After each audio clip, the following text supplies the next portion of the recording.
সুন্দর দেখাতে চায়, যার প্রতি ভঙ্গে বা তার প্রতি অঙ্গ সঞ্চালনে ঝলকে ঝলকে অহংকার ফুটে বেরোচ্ছে, যার প্রেমে অহংকার, কথায় অহংকার, দৃঢ়তায় অহংকার, বিশ্বাসে, জ্ঞানে, ভক্তিতে, নির্ভরতায় অহংকার। সে হাজার পণ্ডিত হোক আর সে যতই জ্ঞান ভক্তির কথা বলুক না কেন, নিশ্চয়ই যেন সে ভণ্ড। তার কাছ থেকে বহু দূরে সরে যাও, শুনো না তার কথা, শুনো না, কিছুতেই তার হৃদয়ে সত্য নাই। মনে সত্য না থাকলে ভাব কী করে আসবে? প্রচারে অহংকার, প্রকৃত প্রচারক অন্তরায়।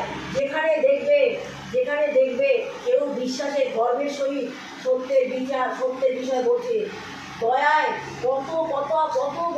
কত বলছে, আনন্দে দীনতায় তো অধীর হয়ে পড়ছে, প্রেমের সহিত আবেগ ভয়ে বলছে, সবাইকে ডাকছে, আলিঙ্গন করছে, আর মুহূর্তে তার সত্যের কথা কেউ বলছে, তার স্বীকার করছে, বোকা, কত জানোয়ার, কত মানুষ তোমাকে কেমন করে দিয়ে ধরেছে। সে সত্যকেই চিন্তা করে, সত্যকেই জাগরণ করে, যে সত্যই ভক্ত সেই প্রকৃত প্রচারক। আদর্শে গভীর বিশ্বাস না থাকলে নিষ্ঠাও হয় না, ভক্তিও আসে না। আর ভক্তি না হলে অনুভূতি বা কী করবে, জ্ঞানী বা কী করবে?